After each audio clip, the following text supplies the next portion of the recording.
Now we will talk on evidence of matter waves. The experiment on electron diffraction done by Davison and German in 1927, they have used this kind of setup in which when electron beam from an electron gun strike on a nickel single crystal, then this beam get diffracted, and when it analyzed with a electrometer on a calibrated scale,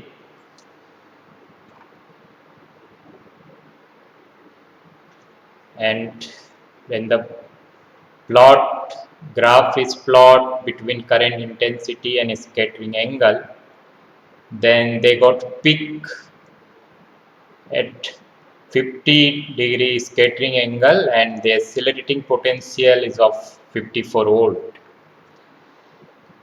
So using this scattering angle, when this diffraction angle is calculated 65 degree, and when they put the value of this diffraction angle in this formula 2d sin theta equals to n lambda and consider the first order diffraction, then the wavelength is found to be 1.65 angstrom. And when calculating the same wavelength using the de Broglie hypothesis of matter waves, then at the accelerating potential 54 volt, the again wavelength is found to be 1.67 angstrom. So both the wavelength, the experimental and calculated, found to be nearly same. So that gives the evidence of matter waves, and matter waves can diffracted. So material particles are also behave like a wave in motion and they can also be diffracted. Now there is a concept of wave packet. So again, when we consider a moving particle, material particle as a single wave, then the velocity, the wave velocity is c square by v, which is unexpected because when we take this de Broglie wave velocity, then it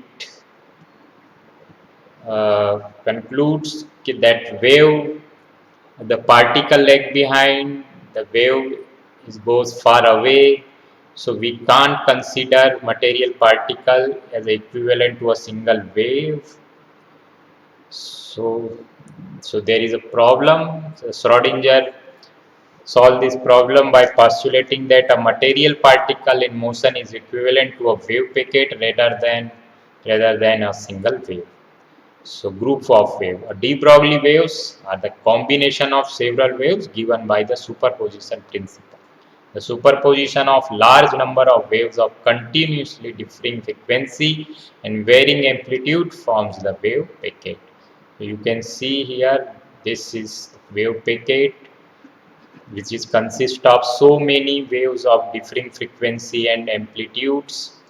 This wave packet moves with a group velocity where every individual wave has its own velocity, and by which their phase advances is called phase velocity, and the probability of finding the particle is more at the center of this wave packet.